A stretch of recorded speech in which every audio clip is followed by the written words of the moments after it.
एक higher secondary है हुडना, एक सिद्धि, एक चिंगाम और एक इंद्रवाल। उसकी फिजिबिलिटी रिपोर्ट भी डायरेक्टर साहब के पास पहुंची है कि कितनी दूरी है, कितनी स्ट्रेंथ है।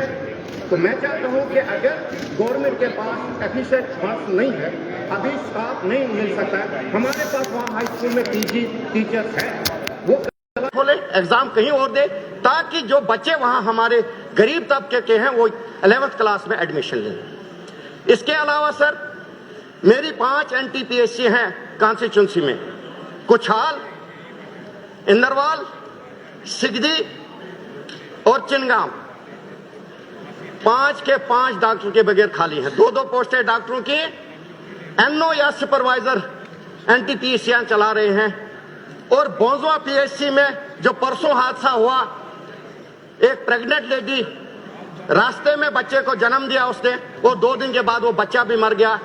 मैं चाहता हूं कि अगर गायनिक डॉक्टर नहीं है तो कम से कम एक लेडी डॉक्टर PHC में तैनात किए जाए वहां, ताकि जो प्रेग्नेंट हमारी माएं बहनें होती हैं उनको वो चेकअप टाइम पे करे और आने वाले लोगों की जिंदगी जो है, बच्चों की जिंदगी सेव हो जाए। ये रहा कॉन्स्टिट्यूंसी। आगे मैं और बोलूंगा। पहले मैं मुबारक करता हूं सारे MLA को।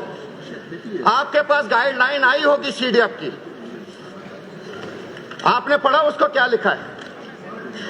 मैं कहता हूं CDF अगर गाइडलाइन चेंज हुई है उसका नाम भी चेंज करो, उसको रखो GRF, गवर्नमेंट रिटर्न फंड्स। कागजों में दो, काम करके वापस लो।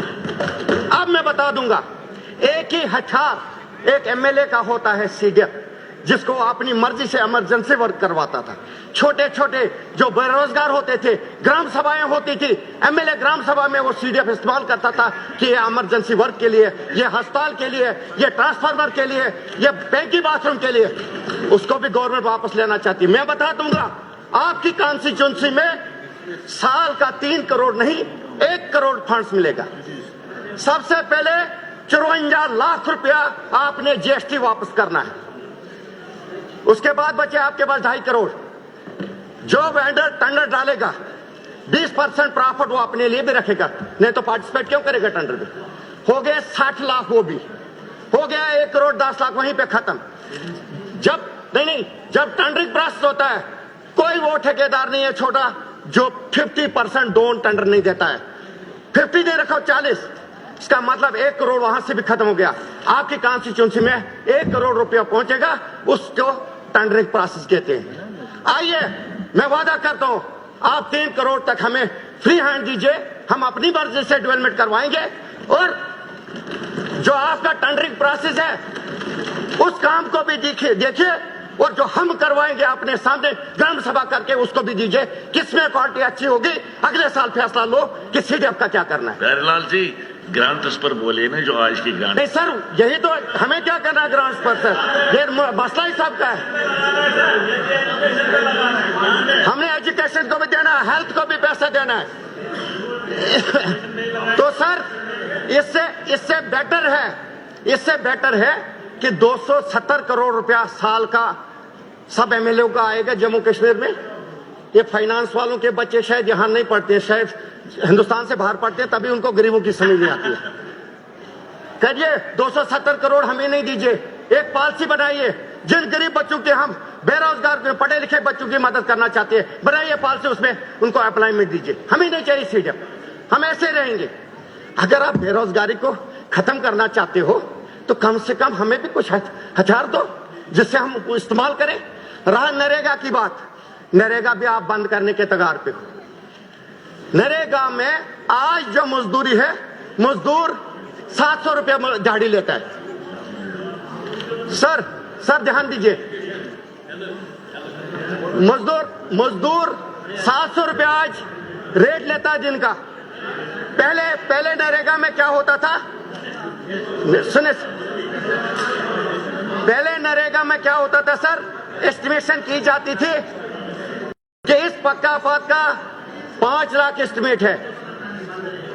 उसके बाद उसमें जॉब कार्ड दिए जाते कि 100 दिहाड़ी के मुताबिक कितने जॉब कार्ड इसमें लगेंगे। उसके बाद वो इकट्ठा होते थे, इकट्ठा मजदूर एक ग्रुप बनाता था 15-20 का, उस काम को वो 10 दिन के अंदर खत्म करते थे, अपना टारगेट पूरा करते थे। आज सुबह भी हाजिरी लगती है, शाम को भी कितने रुपए पे? 259 रुपए। क्यों जाएगा मजदूर? इसका मतलब गवर्नमेंट की पॉलिसी है मजदूर तंग आके ये मजदूरी ना करे, छोड़ दे, हम स्कीम को बंद करें। तो ऐसे करो। इसलिए मेहरबानी करके अब मैं सर आप मेरी गुजारिश सुनो ना, मेरी गुजारिश सुनो। ये जो बातें आपने कही इसका जवाब मिनिस्टर साहबा के पास नहीं है, इन बातों का जवाब नहीं है।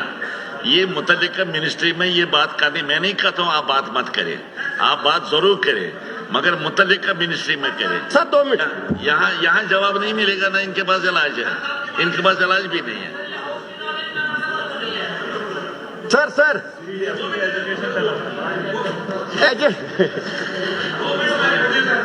आप खुद बोलो सर ये तो रहा जो हमारी मुसीबतें हैं। अब एजुकेशन पे जितने भी स्कूल अपग्रेड हुए हैं, मिडिल से हाई, हाई से हाई सेकेंडरी, बगैर स्टाफ सैंक्शन, बोर्ड लगाए गए हैं, टीचिंग नॉन टीचिंग स्टाफ है ही नहीं, अस्पताल खोले गए हैं, डॉक्टर है ही नहीं। तो मेहरबानी करके, और 15-15 किलोमीटर पे एक भी फर्स्ट एड सेंटर नहीं है गांव में, क्या जिंदगी बचेगी हमारी? हम चाहते हैं एक सर्वे किए जाए, एक पॉपुलेशन सिलेक्ट की जाए कि इस पॉपुलेशन पे एक मेडिकल सेंटर होना चाहिए, जरूरी है। हेल्थ और एजुकेशन पे हमारा ध्यान देना बहुत जरूरी है। तो स्टाफ ही नहीं है कहीं, तो बोर्ड लगाने से क्या फायदा है? तो मैं उम्मीद करता हूं कि मिनिस्टर साहिबा यहाँ है, इस पे थोड़ा सा ध्यान दे। ये 2 सेक्टर जो हमारे हैं, यही जिंदगी का एक हिस्सा है, इसमें हमें मदद करें और इस सिस्टम को ठीक करें। शुक्रिया। धर्मेंद्र कुमार मनियाल जी।